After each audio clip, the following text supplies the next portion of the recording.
everyone. Susan Storm here, and I'm joined by my friend and fellow typology expert, Denzel Mensa. I have INTJ preferences, Denzel has ENFJ preferences, and we're here today to talk about extroverted sensation. This is a really exciting function. It's one that doesn't get a lot of credit in the type community. So we're really excited to have you here. Hello, Christy. Thanks for joining us. Hi, Cutthroat Beast again, one of our loyal watchers. We're glad you're here. And Denzel, do you want to introduce people to yourself? Yeah, so my name is Denzel Mensa. I'm an ENFJ 911, social sexual subtype. What else do I throw in there? Oh, yeah, I'm a life, personal development, and relationship coach. You could find me at denzelmensa.com, where you'll find a lot of my services there.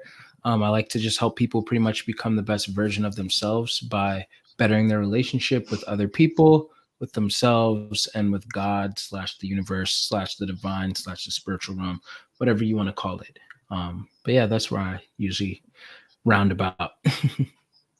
Thank you, Denzel. I really appreciate you being here. We are going to just dive right in. And I forgot to say, I am the founder of psychologyjunkie.com. I always, for some reason, forget to say that. But yeah, if you want to know more about type than just what we're talking about here, then head over to psychologyjunkie.com where I have over 1,000 articles on personality type. So let's go ahead and jump right into the presentation part of what we're doing today. All right, so we have covered all the judging functions in these live streams. Those were the thinking functions and the feeling functions, and we're kicking off the perceiving functions with extroverted sensation. Extroverted sensation, again, is a perceiving function. What does that even mean? Well, it means that it's what we use when we gather information. Everyone gathers information, but what some people notice is different from what other people notice or prioritize when they're gathering information. Perceiving functions aid in gathering data, learning about the world, and awareness. We're all aware of different things, and we all prioritize awareness of different things. So people who value extroverted sensation, these are the ESTPs, ESFPs, ISTPs, ISFPs, ENTJs, ENFJs, INTJs, and INFJs. And obviously, or maybe not so obviously, the sensing perceivers are the types who really are living and breathing extroverted sensation. And then the lower down this list you go, the more unconscious this function can be for you and more of a struggle it can be for you to really tap into. But it's still something that you value, you aspire to really harness well. So how does extroverted sensing help us be more present? Extroverted sensing focuses on experiencing, doing, and adapting. Extroverted sensing wants to experience the present moment, take action in the physical world, notice changes and opportunities, and gather experiences. Extroverted sensing types are known as the ultimate realists. Their focus is on the real and tangible and relevant. And this gives them this very down to earth, grounded demeanor. These aren't the types of people who are going to be off in the clouds when they're walking around, like off in some other world. They're paying attention to what's happening around them. And when you talk to them, you're probably going to get the facts, and you're probably going to get details that are real, things details that can be felt, seen, touched, tasted. They're very often easy to understand because they're using facts and descriptions that everyone knows because we all sense them with our five senses. Extroverted sensing is one of the only perceiving functions that isn't as influenced by the past or future. This is a mistake, a typo, actually. I'm just seeing that now. I always see at least one typo when I'm going through my slides.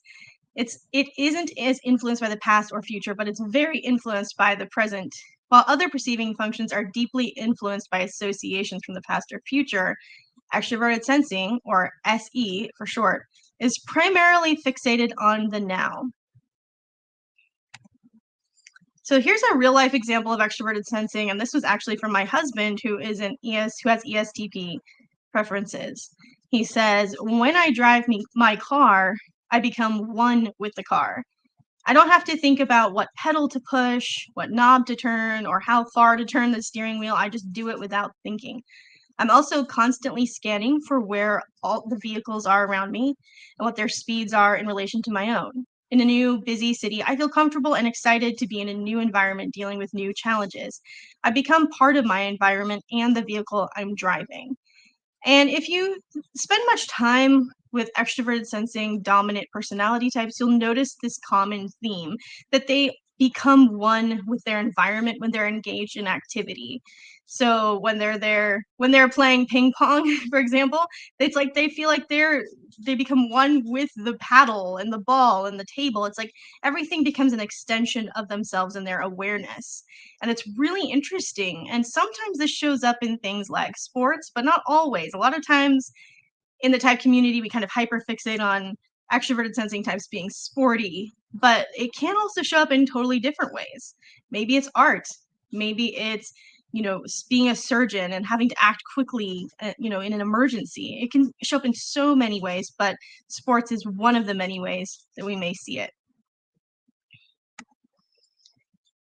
The intelligence of extroverted sensing. Extroverted sensing cares about gathering accurate, objective, and detailed information about experiences in the present moment.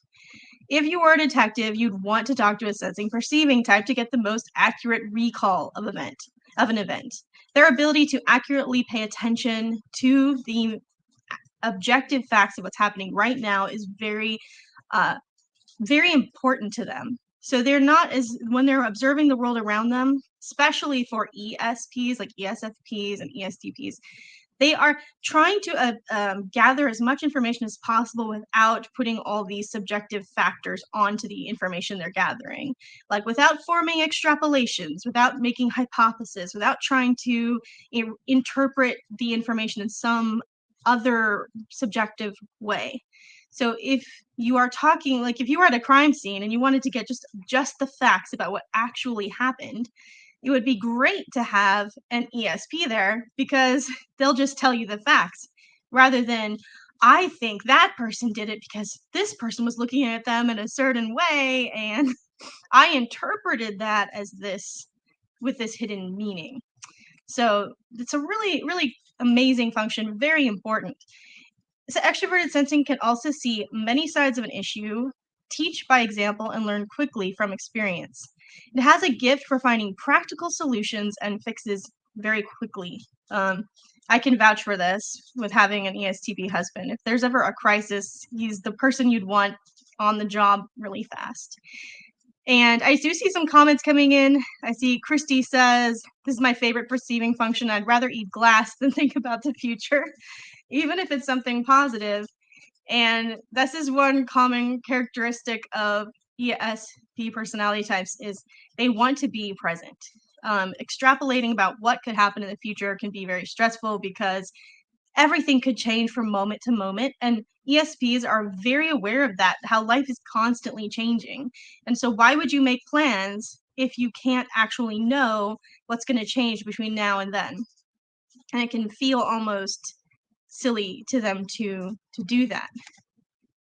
All right, let's go on to the next one. Common features of extroverted sensing. Because it's an extroverted function, it is going to focus on the external world. It stays in the present, has highly accurate visual perception, and it craves the full sensory experience of the moment. So, as an example, if you were at the beach with an extroverted sensing type, they might not just be shuffling their feet through the sand and talking to you with their head on some other topic. They might really want to feel all the sensations of the sand on their toes. And yes, they might be able to carry on a conversation and do multiple things at a time. In fact, they can be very good at multitasking, but they want to feel the sensation of things to its fullest extent often. Other common features, they focus on what's relevant now. They seek variety and novelty. They appreciate vivid sights, sounds, textures, and tastes. And they notice details in a way that might overwhelm other personality types. And this is absolutely true. Extroverted sensing types, because they prefer to take in the details in the present and to stay tapped into new things. And because they like to adapt to new and novel situations, they can take in an abundance of information that someone like me with INTJ preferences would feel completely overwhelmed by. It might completely like exhaust me within 10 minutes, whereas they could be, say, in a concert with lots of people dancing and there's lots of music and lights and things like that, and they could maybe enjoy that for a really, really long time. I'm going to jump over to Denzel, give him a chance to speak because I've been monologuing here for a while. Denzel, you're married to an ISFP, so you also have marriage experience with a sensing perceiving type. What do you think about, how we're explaining extroverted sensing? How does it show up? How have you noticed any specific patterns and trends with sensing perceiving types? Yeah. True. Well, I think first I want to say that what Christy said is common. I mean, maybe it's not common that an ESFP or ESTP would literally be like, "Oh yeah, I would literally eat glass before thinking about the future." But it is common that they would do a lot more other things before thinking about the future. And the reason why is because they, like Susan said, they already like they think to themselves like, well, nobody can control the future. How are you supposed to know the future? So the best thing that you can do is just be ready to cross that bridge when you get there. And extroverted sensing is very good at being able to cross the bridge when you get there. Like that's literally I would say it's out of all 8 functions, that function is probably the best at that. Like, oh, we'll cross that bridge when we get there. Whereas NI is probably one of the worst at it. And that's why, if not, it probably is the worst. And that's why they're like on opposite sides of the spectrum. They're two sides of the same coin as a polarity. So the higher NI is, the more it's like, okay, I have to plan all of this so that I don't have to use extroverted sensing, which we'll talk more about when we get to NI and maybe even in the future if we do polarity videos.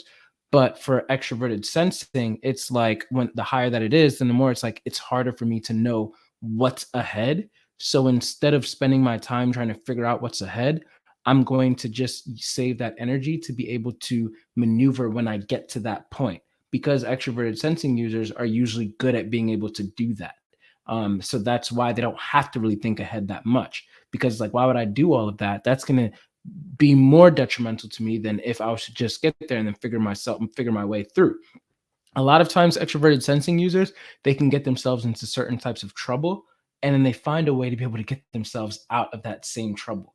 And so there's a anime character named Mugen from the anime Samurai Champloo, and that was one of the times that I first realized this epiphany. Mugen, I literally thought to myself, like, man, like he's so impulsive. I believe that he's an ESTP. So extroverted sensing dominant. And I was like, man, he's so impulsive. He's always getting himself into fights. Like there was 2 other main characters that never got into fights, but like for Mugen, he always got himself into some sort of situation, some sort of fight, whatever. And I was like thinking like, man, he's so impulsive, whatever. But then I realized it's that same SE that got him into those situations that also got him out of those situations as I watched it. And I was like, this is actually the case for a lot of the SE users in my real life. Like they get themselves into trouble somehow, and then they're somehow able to also get themselves out.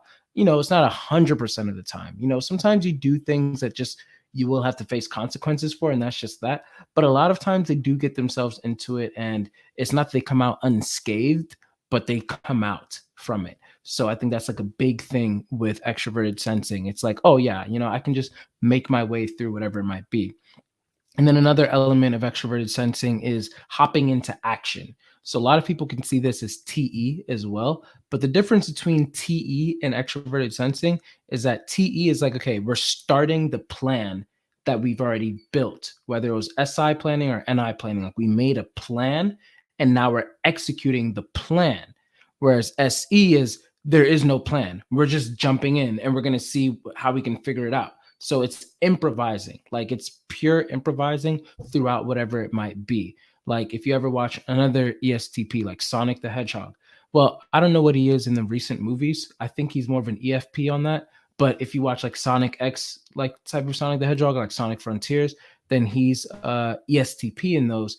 And even in the movies and stuff, he's still like, the type of person he's not planning, he's not having some sort of plan. He's known for just jumping in and then he does all the stuff that he does because he just figures it out as soon as he gets there, and that's enough for him. I see it also as like when you're playing basketball or something, like you like yeah, you'll make like a TE plan of like, okay, like they're gonna pass the ball in this way. Usually those are like kind of like the TE users, the NI users, stuff like that. Like, okay, they're gonna try to pick you when you're over here, so you have to do this. But when you're in the moment of it, sure, you can try to execute the plan.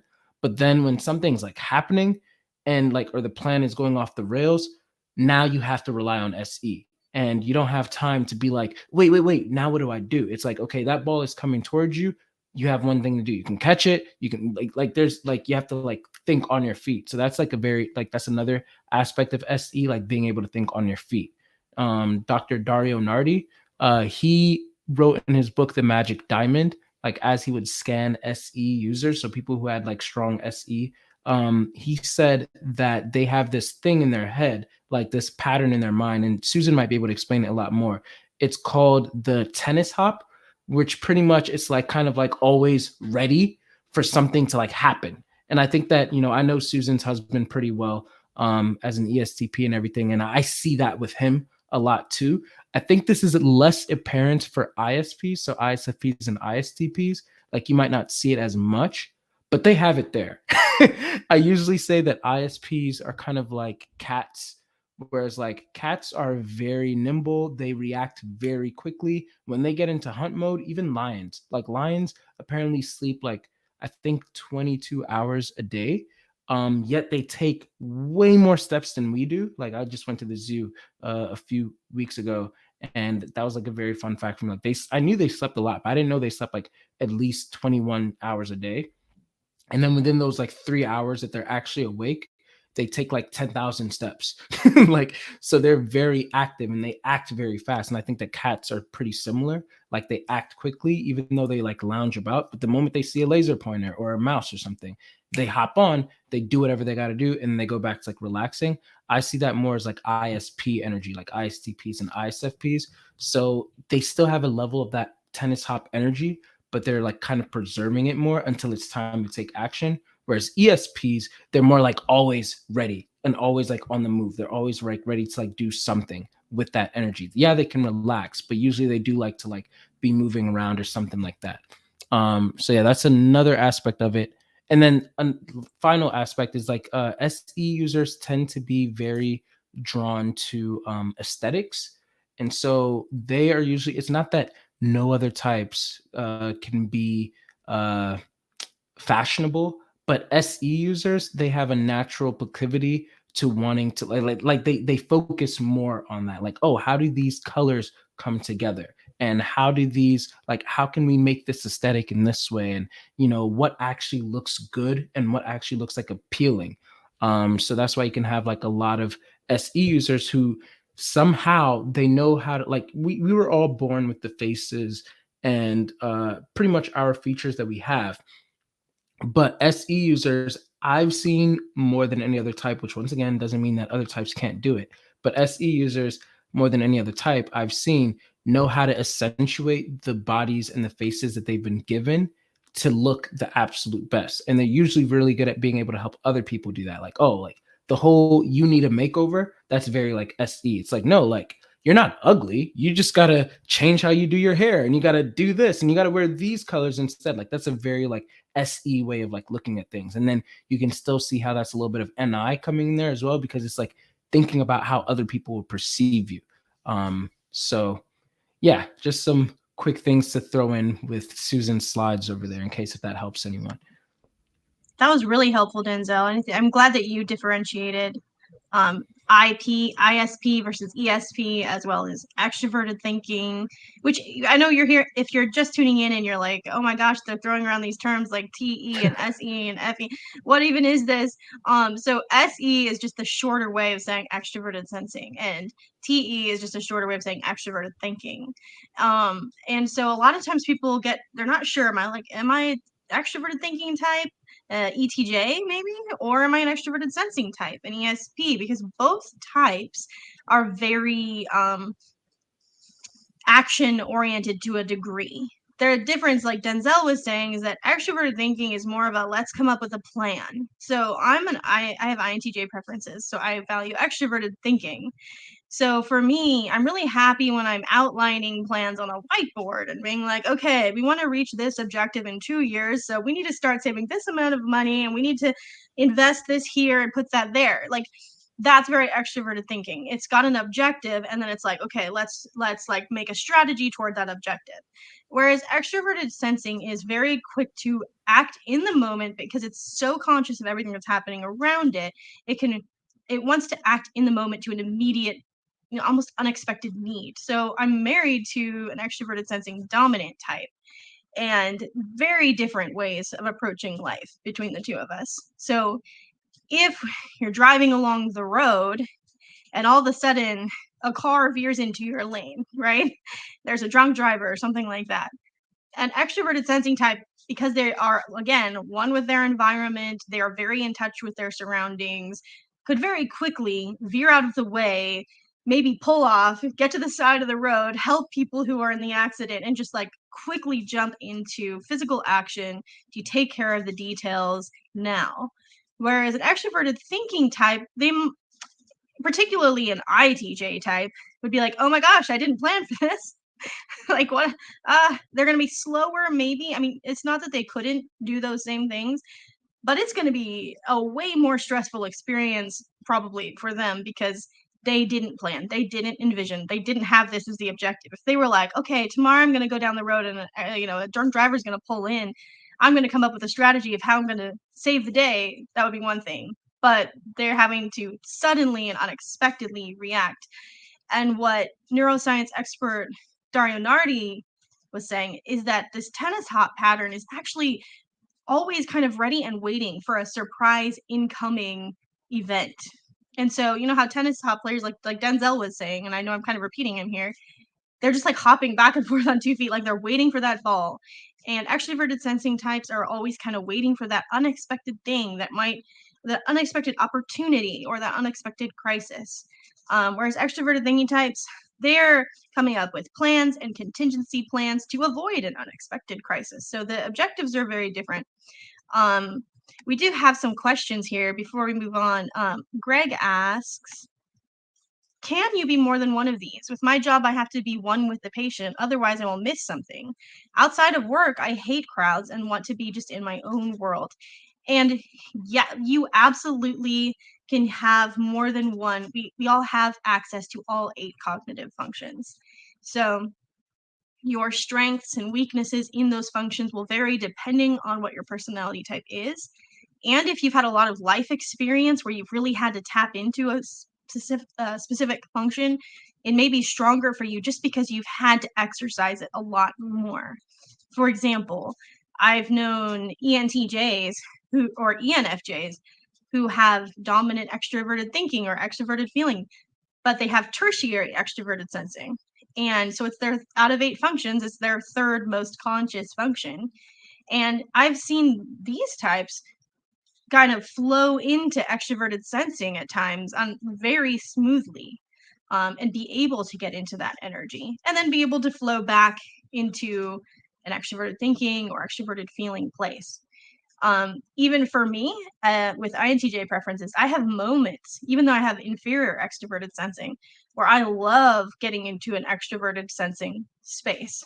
Like there's this game called Beat Saber, which Denzel has played with me and my husband, and it's like a game where you put on your VR headset and you try to hit these notes as they come at you through this virtual reality screen, and reacting. It involves reacting quickly to incoming visuals and moving your body reflexively, and I'm not horrible at it. I actually really enjoy it. I'm not as good as my ESTP husband, but I'm not bad at it either, and that's actually really fun for me.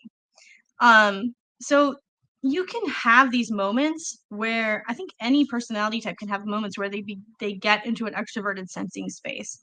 But it's whether or not you are kind of constantly trying to revert back to that, or whether you go there for a moment and then revert to something else as your natural and more comfortable way of existing. Let's see if there's any more questions just before we move on. Do you all think, Greg asked, do you all think one of these sensing is better to be labeled as over another? And that's actually a really good question because a lot of people do kind of have favorites. They're like, oh, I like, sensing perceivers, but not sensing judgers, or the other way around. In my opinion, all the cognitive functions are equally important, and it would be a really awful world if any one of them was missing. So I don't think there's better or worse personality types. I believe that all 16 are hugely important in the world. And And that's then not Lily, just a diplomatic answer. Like I know that's like a diplomatic thing that people would say, like, oh, well, we're supposed to say that we think that all 16 personality types are important, but that's a very genuine response. Like, even if we may prefer some functions over others, or if we may prefer certain, like we may naturally get along with certain types more than other types, that's not to say that we believe that one type has more value than the other. I think that they really do, all of them are equally important, and it's like an algorithm that's very necessary for each one to have. thank you, Denzel. Yeah, there's a lot of, especially if you're in the online type community. I don't know if it's as bad now as it used to be, but I know there used to be a lot of like type superiority. Like everyone thought that the intuitives were better than the sensors. They were smarter, they were deeper, they were just better. And there was a lot of like discrimination against sensing types in the type community. And it got really weird and unhealthy. And I don't know if that's still happening today, but some people, yeah, they find out their type and they kind of, instead of using that for personal growth, they use it as a way to think, wow, I am so much more evolved than everyone else, and that's really not what we want to, what me, like Denzel and I, that's not at all what we want to be proponents of. And I don't think that's that what you were wanting either, Greg. I think that was a good question because a lot of people do wonder, hey, did I fail by getting a certain personality type? Did I win? And yeah, there's no winners or losers. They're all incredible, and knowing your type can help you to know what mental toolbox you're working with so that you can better reach your potential. Another question we got from Lilia, and I think I kind of answered this, was acting in the moment sounds more like a quick decision making function, not information gathering. Can you please clarify? And yeah, because it does seem like that. So a lot of times your functions aren't working completely solo. They are working alongside other functions. The extroverted sensing function is gathering all this information and very fluidly um, evaluating it and becoming aware of it. And then it's almost this like my mind's blanking out on me. You can react really quickly, but you're probably getting some of that auxiliary decision making function in there. So if you are an ESFP, you have your dominant function is extroverted sensing, but your second function is introverted feeling, which is all about clarifying values, what feels right to you as a person, what are your convictions, what do you want in a situation.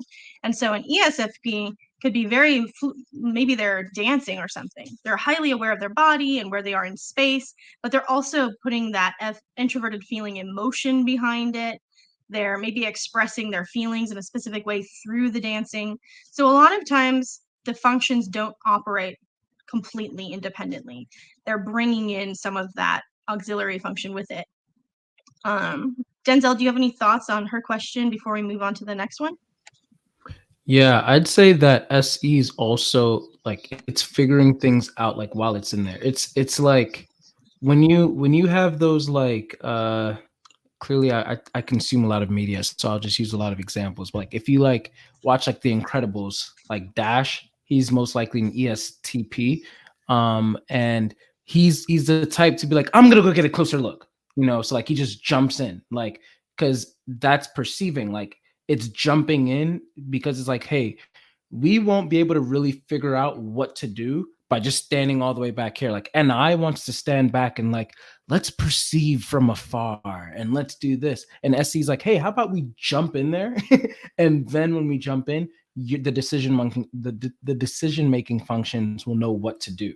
And so that's more of how it's like. It's like SE wants to take action so that it forces TE to make action. I guess.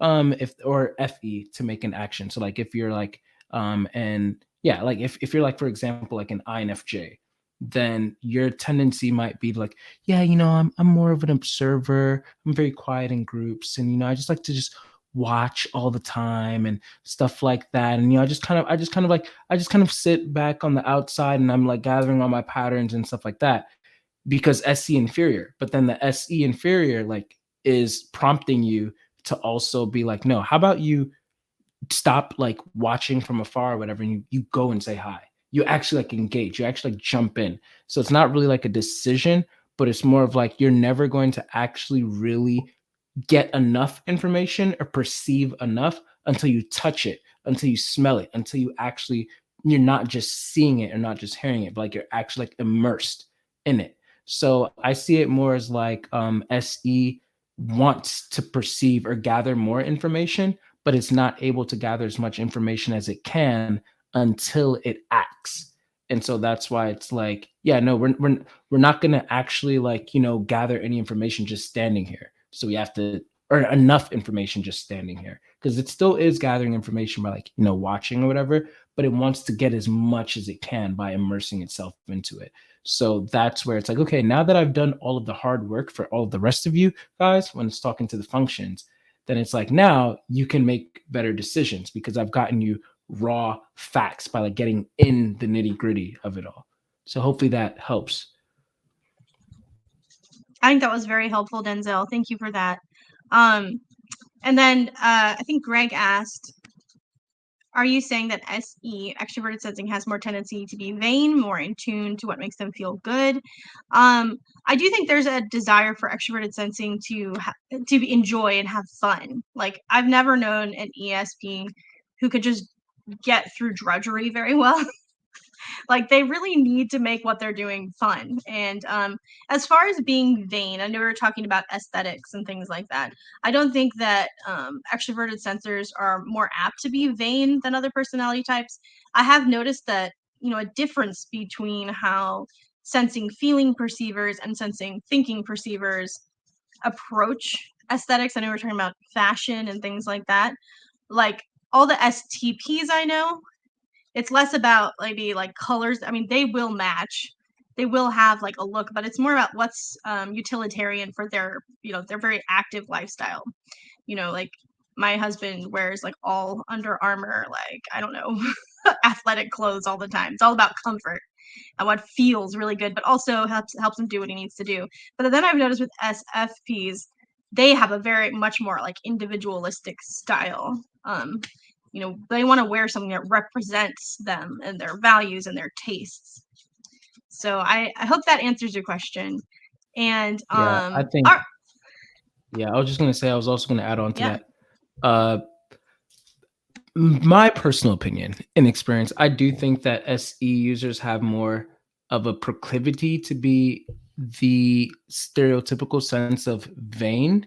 That's just my personal opinion. That doesn't mean that all of them will be that, but I just think that like because they are paying more attention to the things that we as a society would claim as like vain, like oh, like nice cars, or like anything that's like quote unquote more flashy in nature, it's easy to be like, oh, that's very like vain and like surface level, like how your appearance looks and stuff like that, because they have a natural ability to be able to like see stuff like that a lot of times, and they can appear it could appear like they do have more of also like uh um a natural lean toward like becoming like more vain.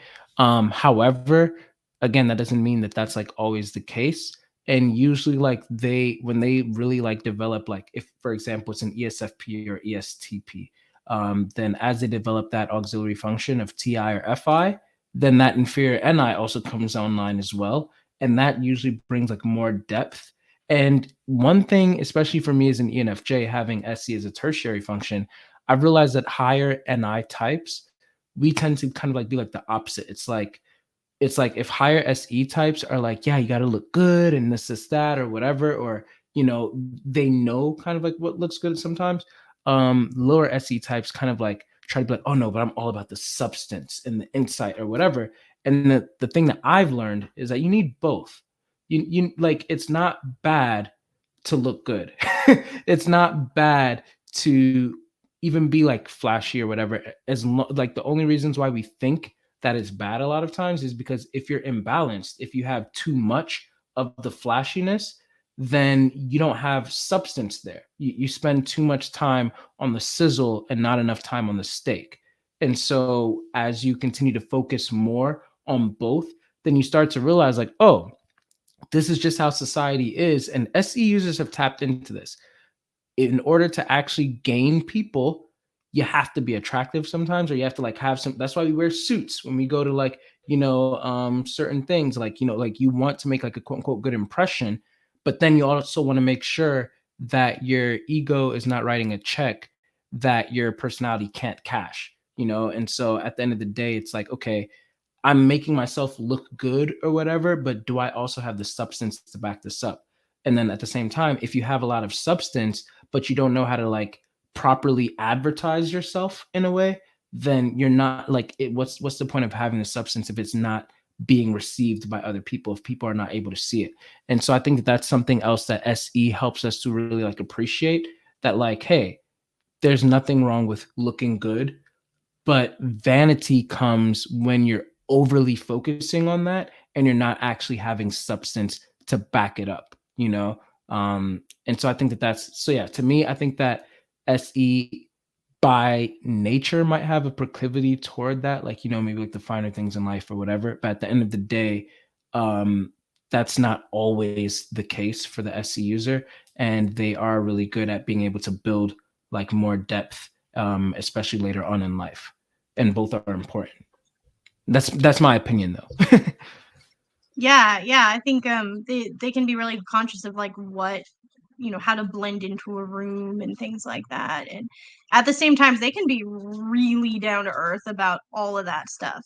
Like I think that I don't know if anyone's ever seen Dirty Jobs. There's a guy named Mike Rowe, and he did like all the worst jobs that people could do, like the most messy, dirty jobs. But I think he's an STP. He's so down to earth.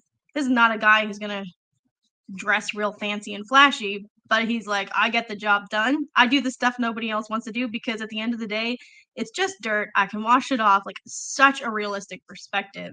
So it kind of can run the gamut, really. Like, they can be super conscious of like style and things like that. And they can also a minute later be like, you know what? Right now, I just I just need to throw on this jumpsuit and get like, I don't know, in the ditch and help do something, roll up my sleeves. So that it's that like attention to detail combined with this really strong down to earth grounded nature, which makes them really like impressive in a lot of ways. Um some of this stuff is going to feel a little bit like repetitive because we've been talking a lot about extroverted sensing. But I have some quotes in here by really the thought leaders in type.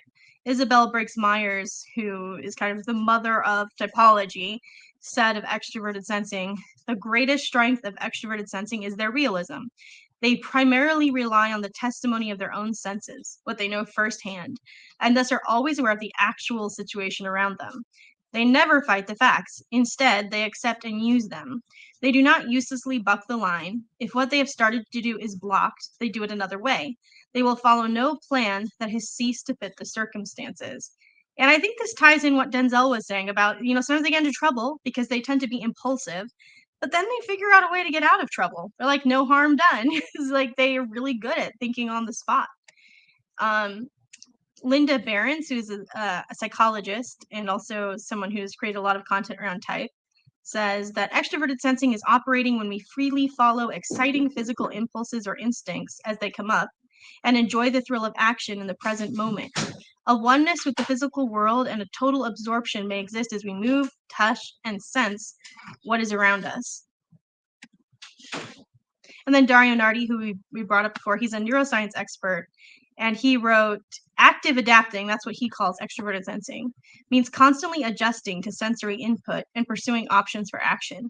There is an intense awareness of when and how to respond to motion, whether on a basketball court, in a legal court, at an emergency site, on a stage, or on a stock market floor. So again, like sometimes in the type community, we think about extroverted sensing types as these jocks or these entertainers, and they've kind of been pegged in these two very specific roles. ESTPs are the jocks, and ESFPs are like the entertainers and the actors and dancers. But extroverted sensing can show up in so many other ways, and I think the stock market was a great example that Darian already gave. It's like I have to make really fast decisions by weighing the risks. I mean, there's some of, like, if you're in the stock market, there's probably using extroverted sensing along with some of their thinking function. But that ability to just be on your feet, acting quickly, taking action. There's many jobs where this is such a needed skill. And here we're just comparing and contrasting SE, extroverted sensing, with SI, introverted sensing, because a lot of people are not entirely sure which one they use or what the differences are between these two.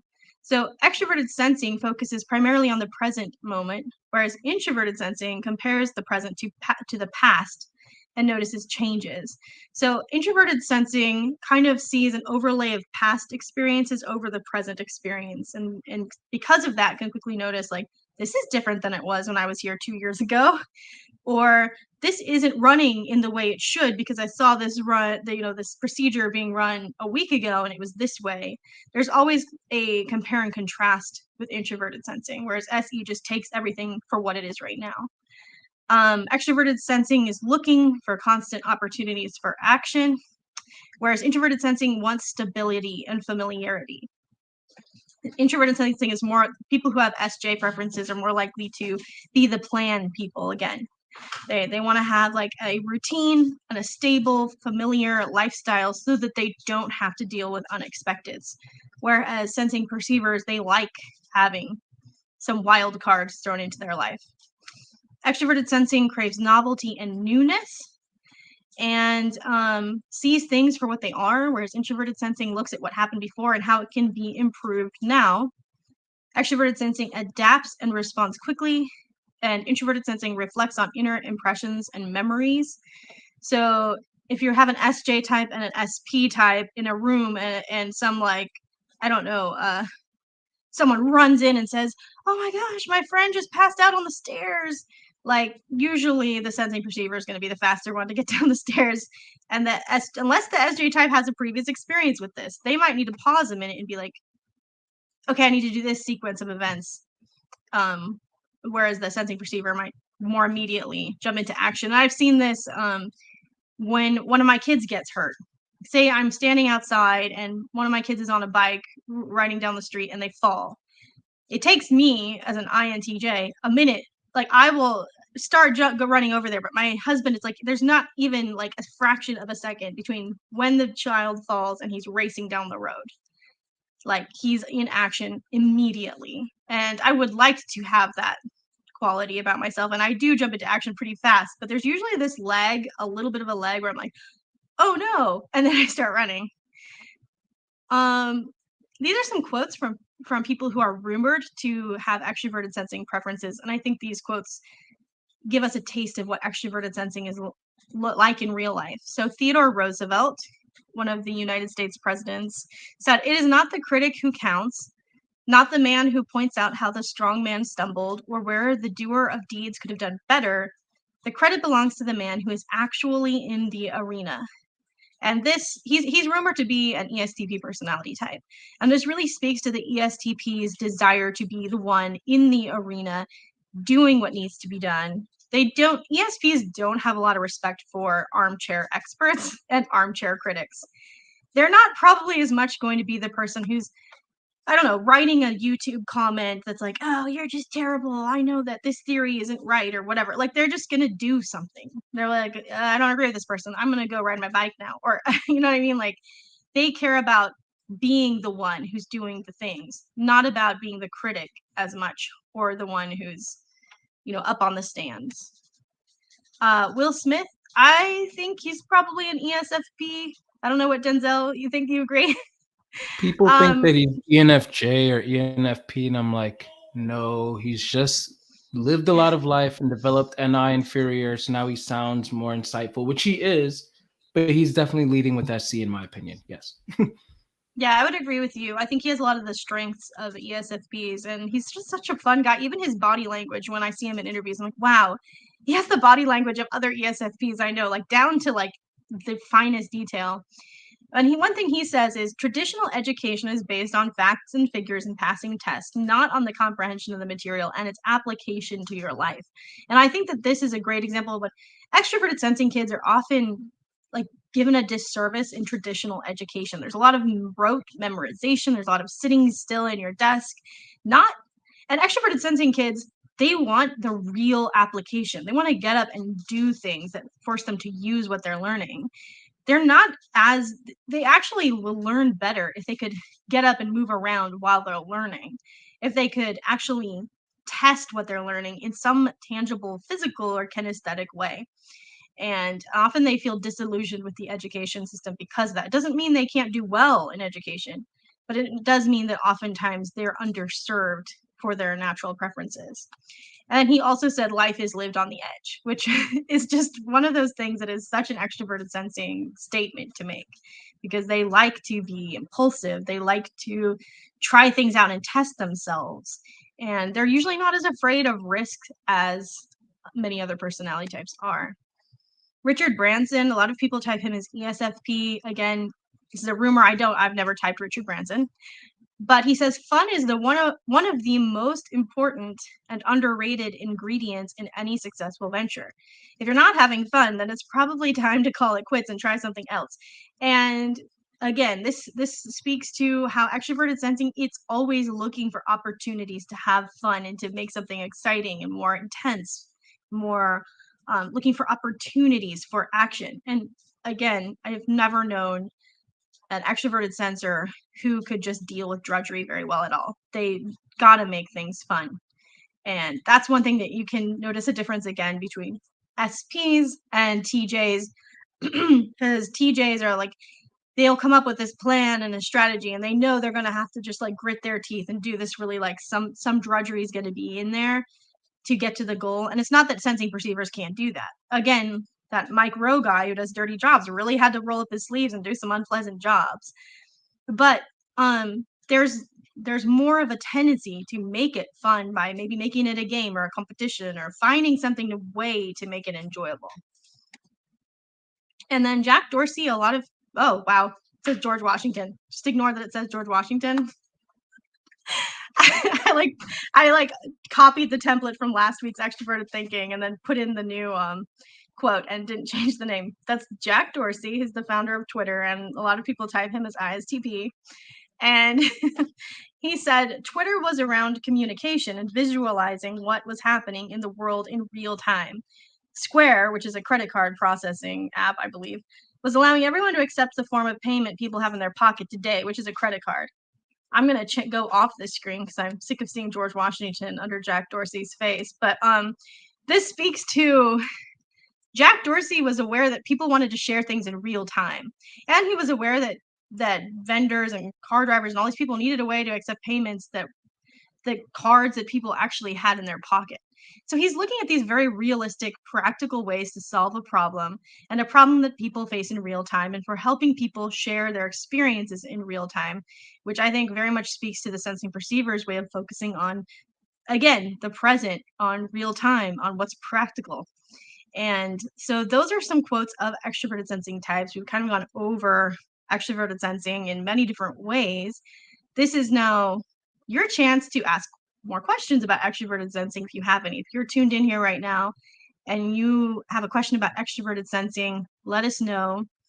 I know one person earlier on asked, how would it show up for maybe an INJ personality type? And I'll speak a little on that and then let Denzel. Denzel, do you have to leave in about 10 minutes? Okay, so I'm gonna let Denzel answer that, and then he has to get going, and then I'll finish up answering any questions that come in. Yeah, so from what I've seen, the biggest way that it shows up for INJ types is kind of like what I was imitating earlier about being too much of an observer and not enough of a doer, not enough of a immerser. And so usually like you'll see a lot of like INJs like talk about like how good they are at being able to plan something, or like being able to like see things or whatever. But then there's not enough doing that they do. Whereas like SE users, like for ESPs, they're always doers. So the higher that your SE is, the more of like a doer that you usually like will be. And like also, so for INJs, it's also like about when is it time to get into action. You've been making this plan, you've been like waiting for the right time for a long time. Now it's just time to like jump into action. And that's where INJs can like often struggle. Another way is that SE is about seeing things for what it is. So whereas NI is about reading deep into things. So a lot of times, like INJs, they can rely too much on their intuition and their pattern recognition. Like, oh, I already know what's going to happen. I already know, like, he's going to say this or this is going to happen. And then in actuality, it's like you don't know that for certain. Like, you have to actually try to experience it. So, extroverted sensing is about verifying your intuition, which a lot of times when I'm like helping INJs, then I'm trying to help them calibrate their NI. It's like, okay, as you are trying to integrate that extroverted sensing function, one, try to actually hop into action a lot more and immerse yourself into things, but then also predict like at least five things. Like you're predicting stuff all the time, right? But then because of that, you're trying to also like yeah, since I predicted it, it's not like I don't have to like verify it. But if you really do believe that your NI is correct, then verify your predictions. That's what SE does. It's like, okay, I predict that once I talk to this person, they're probably going to say no because XYZ or this is what's actually going on. It's like, okay, well, go and talk to the person. Like, don't say, so for that reason, I'm just not going to do it. No, go and try it anyway. Like, go and see if you're actually right. If you're right, great. That's 1 point out of the five, that you're going to try to get. If not, then you'll be able to see how many times it's sometimes even as an NI Dom, especially as an NI Dom, because the SE is still inferior, you can be wrong. And the better that you want your NI to be, then the more you have to immerse yourself with actually verifying it and calibrating it with real world information. So that's some of the ways in which like SE can be elusive for the INFJ or INTJ. Thank you, Denzel. Appreciate it. I know you've got to get going, but I'm going to take on some of the questions here. Kata asks, what kind of traits can have an unhealthy SE? So, what would unhealthy extroverted sensing look like? So, unhealthy extroverted sensing is so focused on the present that it isn't really. So, one thing that we always talk about here is how the functions work together. So, extroverted sensing often incorporates some of introverted intuition in it, and introverted intuition has to incorporate some of extroverted sensing into it. But when an extroverted sensing type is unhealthy, they are kind of like shoving introverted intuition under the rug. Like, I don't want to think about that. And so they can be very impulsive to the point of recklessness. So let's live it up today and we'll worry about tomorrow later. And that can mean that they make some kind of very impulsive, reckless, unhealthy decisions. Like, I'm just gonna get really drunk tonight because I'll just deal with the hangover tomorrow, even though, oh wait, tomorrow's my wedding day. I don't know if I want to deal with that then. You know, and that's unhealthy extroverted sensing. An average at sensing perceiver is not gonna maybe be doing that, or it'd be very rare. Whereas an unhealthy sensing perceiver might do that kind of thing all the time, where they're living it up, but then they're not thinking of the consequences of what they're doing. It can be very hedonistic. It can also be extroverted sensing types when they're unhealthy can be super impatient. Like, they have somewhere to go and people need to be going now, or they have something they want and they need to have it now. There's not a lot of patience because they're so focused on the present and because they want a lot of excitement and stimulation. When it's unhealthy, extroverted sensing doesn't want to wait for what it wants. It wants shortcuts to get what it wants. And so it can be very impatient, be very like pushy with people to get moving faster. And it can be like quick to like explode or just like I've known ESPs who just like lose their cool really fast. and things like that. And part of that's also not just not integrating their other perceiving function, which would be introvert intuition, but not integrating their judging functions very well. So introverted thinking or introverted feeling, things like that. So that's what a lot of times what you'll see with the unhealthy SE is impulsiveness, recklessness, impatience, and hedonism. And then DJ asks a really good question. He says, how do SPs deal with getting older? Such as maybe losing mobility, having lower energy, having to be more organized when it comes to their health. And it's a really difficult thing for sensing perceivers if as they get older, if they start experiencing health issues. I've seen this with sensing perceivers. I mean, I'm married to an ESTP who has a lot of back issues and things like that from being in the military, and they hate it so much. Like, if you're maybe an INP or something like an INTP, and you have some issues that are like, oh no, I've got to sit down and read some books. Oh, this sucks. I mean, like, yes, it's hard for everyone. And you could have an INTP who's gotten really into physical fitness, and it sucks so much for them. But in general, on average, SPs typically are going to have a much harder time with it because it stops their ability to just jump into action as fast as they want to, and to be really flexible and adaptable and ready for change and all these kinds of things. So a lot of times you'll find that SPs are people who really do, when they're like average to healthy, they're really prioritizing maybe physical fitness, or they're really prioritizing taking care of their body so that this doesn't happen to them. Or some, they, when they're unhealthy, they do, maybe they overeat, maybe, or they do these reckless things that do have these long-term really negative impacts on their body. And then sometimes they find other ways to feel free and to express that SE that's maybe not as physical. Maybe they take up art, like painting, or maybe they take up playing a musical instrument, or maybe they're on a wheelchair, but they found some way to rig it up so that they can get around like faster than anyone else on a wheelchair. But I do think it's a very particular challenge for them. And then Greg asked, do you think that ADD or ADHD plays a role in the intro or extroverted sensing? It's hard for me to say, because I think it's one of those things that I would want to have a lot more credentials to my name to say that, yeah, absolutely it does. But I know David Kiersey, who is the author of a book called Please Understand Me. He wrote that extroverted sensing kids are more likely to be misdiagnosed as having ADHD. And he was a psychologist.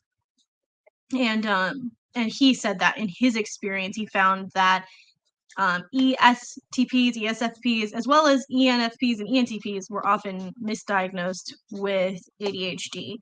And I think that makes sense, because if you're constantly wanting to jump into action and you've got that tennis hot brain pattern going on where you're always looking for something new and stimulating, having to sit still in a classroom and just repeat things and really buckle down and be sedentary would be just a nightmare. And it's really hard for a lot of perceiving kids. And then DJ asks, how can someone connect with an SP when that function SE isn't in your top 4? And that's a really good question. I think that we all have extroverted sensing, even if it's not in our top 4. And we all have maybe other functions that the sensing perceiving type might have. So my husband, who's an ESTP, he's got a really good ENTP friend. And they connect through like humor, storytelling, joking around, playing games together. It's even anything that they're connecting with that more of the introverted thinking and extroverted feeling functions than SE. And also, sometimes it can be a breath of fresh air for the maybe another type, say an INTP, to hang out with an ESTP and be like, oh wow, I didn't know I could, I didn't know I could enjoy doing, I don't know, running around in the water at the beach or whatever it is. Like, I think even if we don't have one of those functions in our top 4, sometimes when we're experiencing it, it might be a little intimidating at first, but it might actually open up another part of ourselves that needed to be explored. Yeah, I think I'll just say with that one as well, having an ISFP wife and a lot of ESFP friends, some of the best ways to be able to connect with them is to be actually like give a lot of examples for things. Like don't be so much in the theoretical realm. They really like to like they can be theoretical and they can like hear your conversations and keep up with that. Like just because they're not intuitive doesn't mean they can't keep up with it. But the thing is they prefer to like hear like facts. Like, okay, so you're saying this theory. Can you give me an example of when this happened or when that might be? Because that's how they actually then verify the theory to be true. Because again, like the SE is verifying the intuition a lot of times. And so tell them like a lot of like facts, or like examples of things in your life that has happened or that you've experienced. Also, they really enjoy like doing something while y'all are talking. So like I know that I think Susan, for example, like she said that some of the best times when she's able to like have um deep conversations with Daniel is when he's driving. Like if he's driving, he's already like busy, like his SE is like already hypnotized in a way. So now they can have like a more in-depth like conversation. Sometimes it's even like when while like playing video games. So a lot of times they might look like, oh, like, well, they're distracted or something like that. But in actuality, it's like, no, now my mind is like engaged. So I'm even more able to like understand what you're saying. Whereas like if we're just kind of like sitting there, like I remember like I tried to like listen to a podcast with my wife, ISFP, Jamila, a few years ago. And we were just sitting down in my room, like we were just laying down in my room, listening to the podcast. And then I asked her, like I paused, I was like, wow, so like what did you think about that? She was like, oh, I'm so sorry, I zoned out. And her eyes were wide open the whole time. But when we're driving, like when we're like in the car and stuff like that, then she's actually able to pay a lot more attention because like something's going on. And so that's something too. Like don't just have them sitting there and being like about it, but like try to like engage them with something like visceral or physical so that they can that way you can like then have those conversations with them. Thank you, Denzel. That's so important. And I would just echo exactly what he said. If you want to have like a more theoretical conversation or conceptual conversation with a sensing perceiver, then do something while you're doing it. Like go on a hike, go on a walk, drive around. Don't just sit. Especially with ESPs, but yeah, as obviously with ISPs as well. I mean, I have an ISFP, a 17-year-old, and then an ESTP husband. And if I start getting anywhere like too conceptual, I remember like I was giving what I've learned is if I want to like listen to a podcast about something conceptual, sometimes what I'll do is I'll like, give my husband a massage while we're listening to it. But then he also kind of zones out of it, but then he can at least tolerate it. Or again, driving and things like that. But find fun activities. As sensing perceivers are fun people. Like it's not hard to connect with them. Just think about like, I don't know, let's go swim or play ping pong or go on a hike or go get ice cream, like anything involving the senses. Like let's go to somewhere and taste something good. Let's go somewhere and use our bodies like swimming or whatever. Let's go somewhere and listen to music. So find something Try that having engages a the deep senses. conversation at the top of a Ferris wheel. Uh, Right. Yeah, and I mean, extroverted sensors also have introverted intuition, in their top 4, and so they actually enjoy some of that conceptual stuff, but they need to get their extroverted sensing satisfied in order to, like, really get into that world. Let me see if there's any more questions here. I know, Denzel, you gotta sorry, I keep saying you have to go 'cause I don't want you to feel like you gotta stay if you have to run out the door. Um, Bye, Denzel. Alright, wow, it's just me now. Okay, so, any other questions here? Let's see here. There's a comment from Katya. She says, my father is way too much focused in present time and doesn't consider at all the past. My ENFP mom is crazy about this trait. Yeah, there's ESTPs or ESFPs do prefer to stay in the present, and sometimes they can feel like the past is a little irrelevant. Like why regurgitate experiences over things that have already been done unless there's a really practical reason to do so? And so sometimes sensing perceivers and intuitive perceivers in relationships can have a little bit of friction because intuitive perceivers, their time span goes from past to present to future. They're kind of all over the place as far as where their focus is. They have this sort of reverie for certain past things. They're always extrapolating about future possibilities.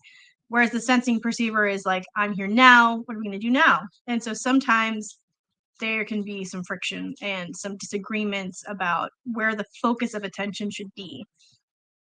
And then Katya also asks, are ESTPs manipulative? And if so, is it because of the SE function or other functions? And SE on its own isn't manipulative. Like no function on its own is either good or bad. But extroverted sensing types combined with their other functions can sometimes be really conscious of how to work the room or to work situations into their favor to get people moving in the direction that they want. I know that my ESTP husband, I know I keep using him as an example, but many ESTPs I've spoken to kind of almost brag about, but not in a bad way, their ability to have been really manipulative as kids, like to get out of trouble, or to convince their parents that they really needed something or other. And so while I don't think SE is manipulative in and of itself, I do think that, ESTPs in particular can really, when they use their extroverted sensing and their extroverted feeling, can really be manipulative if they want to be. 1 second. I've got a kid yelling outside the door here really quick. I'm just gonna mute this for just a second to make sure that he gets.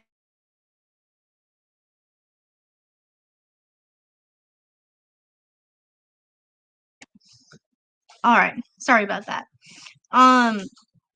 So I have to get running to work on helping out my kids, and I think we've answered quite a few questions. If you have more questions, and we're jumping off right now, feel free to leave them in the comments, and I will hop back on here tomorrow and try to answer those questions because I want to get to all of those.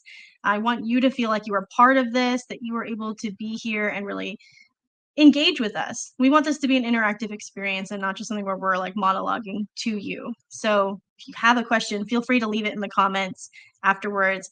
If you are not sure what your personality type is and you would like to get a profiling session with Denzel, I know he had to run out, but his website is denzelmensa.com. And he does these amazing profiling sessions. He's super fun. He can really help you feel comfortable. I mean, he's an ENFJ, and they're really good at helping people feel comfortable and get to the root of like who they are. So if you're not sure what your personality type is and you need some help with that, go to denzelmensa.com and you can book a session with him. Or if you need life coaching, he's a certified life coach, and you can learn how to really harness the strengths of your personality type. So thanks again, everyone, for being here. I love so much that you took time out of your schedule to be here with me and Denzel. I really appreciate it. Join us next week because we're going to be talking about introverted sensing. That's the function of the sensing judging personality types. So if you're trying to figure that one out, be here next Thursday. Thanks, everyone. I hope you all have a wonderful week. Bye.